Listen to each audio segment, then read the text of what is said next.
बहुजन हिताय बहुजन सुखाय। ओमजा एक ऐसा प्लेटफॉर्म जहां आप हम सब मिलकर काम करेंगे, कर सकते हैं और पैसे भी कमा सकते हैं। नमस्कार, आप सबका हमारे चैनल omja.com पर स्वागत है। इस वीडियो में हम आपको बताने जा रहे हैं वास्तु पुरुष के बारे में। वास्तु पुरुष क्या होता है, कौन है, इसके क्या फ़ायदे होते हैं, क्यों पूजा करनी चाहिए, ये सारी चीज़ें हम आपको इस वीडियो में बताने जा रहे हैं। घर में स्थापित करना हो तो मंगाने के बाद जहाँ भी आपके जो पंडित जी हों या जो एस्ट्रोलॉजर हों, उनसे आप पूछ सकते हैं कि कहाँ पे स्थापित किया जाए। हम हल्का सा जिस्ट तो आपको देंगे ही, और ये आपको हमारे साइट omja.com या shivago.com से प्राप्त हो जाएगा, जेन्युइन, ऑथेंटिक। और ये जो है पंचधातु तो है ही, पर मैं इसे आंशिक अष्ट धातु कहूँगा क्योंकि मैंने इसमें सोना चांदी वगैरह हल्का सा मिक्स करवाया है ताकि फॉर्मेलिटी के लिए अष्ट धातु माना जाए, क्योंकि अष्ट धातु तो मतलब 12.5% सारे मेटल होने चाहिए तो काफ़ी महंगा हो जाएगा। तो इसके बेनिफिट्स जो हैं वो हम आपको इस वीडियो में बताने जा रहे हैं। देखिए, पौराणिक जानकारी के अनुसार भगवान भोलेनाथ के पसीने से वास्तु पुरुष की उत्पत्ति हुई और संपूर्ण वास्तुशास्त्र इन्हीं पर केंद्रित माना गया है। वास्तु पुरुष का प्रभुत्व सभी दिशाओं में व्याप्त है। वास्तुशास्त्र के अनुसार वास्तु पुरुष भूमि पर अधोमुख होकर स्थित है। उनका सिर है वो ईशान कोण यानी उत्तर पूर्व दिशा की ओर करके स्थापित करना है। पैर नैऋत्य कोण यानी कि दक्षिण पश्चिम, और उनकी भुजाएं पूर्व और उत्तर दिशा, और टांगे दक्षिण और पश्चिम दिशा की ओर है। वास्तु पुरुष के बारे में आपको जो बता रहा हूं, वास्तु पुरुष को हर मकान का संरक्षक माना गया है, यानी वास्तु पुरुष को भवन का प्रमुख देवता माना जाता है। और यही वजह है कि हर मकान अथवा हर निर्माण के आधार पर वास्तु पुरुष का वास माना जाता है। वास्तु पुरुष की सहायता किसी भूखंड में औंधे मुंह लेटे हुए पुरुष के रूप में की गई है, और दिशाएं कहाँ पे होनी चाहिए ये मैंने आपको बताया है। अभी मैं सबसे इंपॉर्टेंट चीज जो मैं आपको बता रहा हूं, वास्तु पुरुष और वास्तु निर्माण प्राचीन भारत में एक बहुत ही उन्नत विज्ञान की अवधारणा ने जन्म लिया, जो प्रकृति के 5 तत्वों पर आधारित और पृथ्वी के चुंबकत्व के सापेक्ष हो। और ये 5 तत्व हैं भूमि, आकाश, जल, वायु और अग्नि। मानव तथा अन्य सारे जीव इन्हीं 5 तत्वों के अलग अलग मिश्रण और अनुपात के सामंजस्य से निर्मित हुए हैं। पृथ्वी के चुंबकत्व और 5 तत्वों के संतुलन को स्थापित करने हेतु ही वास्तुशास्त्र की अवधारणा ने जन्म लिया, और कालांतर में बहुत उन्नत, अति उन्नत होता गया, जिसके बाद में ध्वनि विज्ञान और धातु विज्ञान भी सम्मिलित कर लिए गए।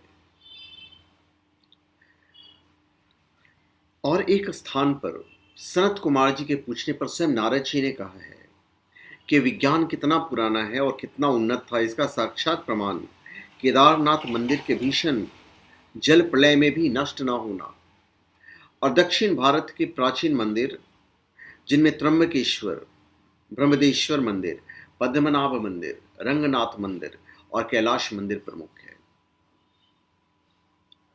तो जो मैं कह रहा था, सनत कुमार जी ने नारद जी से कहा था, उन्होंने ये कहा था कि भगवान, मुझे ऋग्वेद, यजुर्वेद, सामवेद और चौथा अथर्ववेद याद है। इसके सिवाय इतिहास, पुराण रूप 5वां वेद, वेदों का वेद, श्राद्ध कल्प, गणित, उत्पात ज्ञान, निधि शास्त्र, तर्क शास्त्र, देव विद्या, ब्रह्म विद्या, भूत विद्या, छत्र विद्या, नक्षत्र विद्या, सर्प विद्या और देवजन विद्या, ये सब मैं जानता हूं। तो इन सब के बारे में वास्तुशास्त्र का एक कमाल का जो नॉलेज है वो उस किताब में दिया हुआ है। वास्तुशास्त्र बहुत इंपॉर्टेंट है, यहाँ तक कि प्राचीन नगर इत्यादि भी वास्तु अनुसार ही बनाए जाते थे, जिनमें राजस्थान की चांद बावड़ी का नाम प्रमुख है।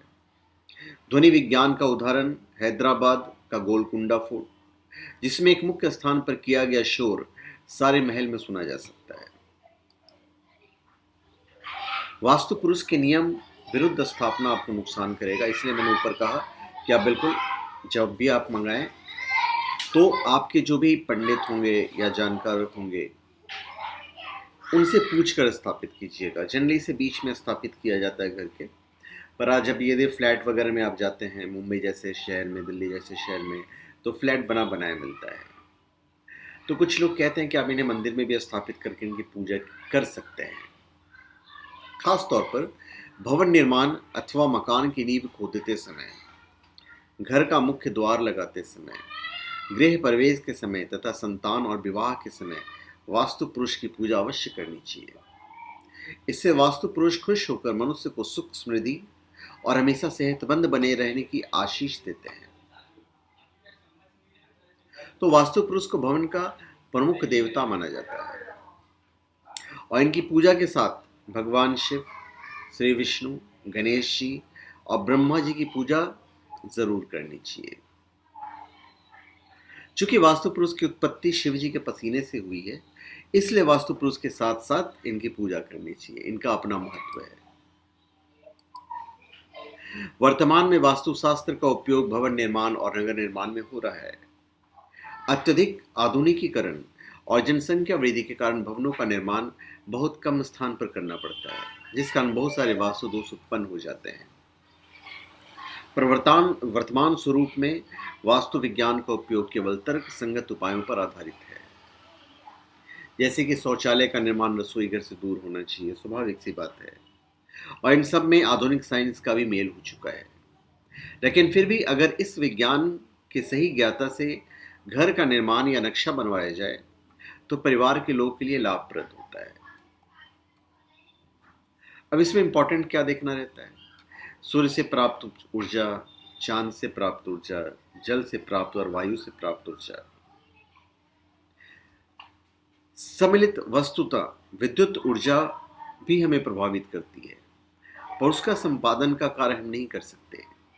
घर के सभी बड़े बिजली जनरेटर नुकसानदायक होते हैं। तो एक बहुत बृहद ग्रंथ है, उसे किसी एक छोटी सी पोस्ट में या एक छोटे से वीडियो में कोई नहीं समेट सकता है। फिर भी जितनी चीज़ें मैं बता सकता था वो सारी चीज़ें मैं आपको बता चुका हूँ।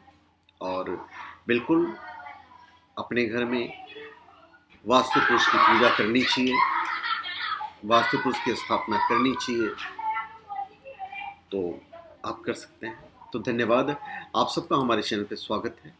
आप हमारे चैनल पे सब्सक्राइब करें और अपने कमेंट दीजिए। धन्यवाद।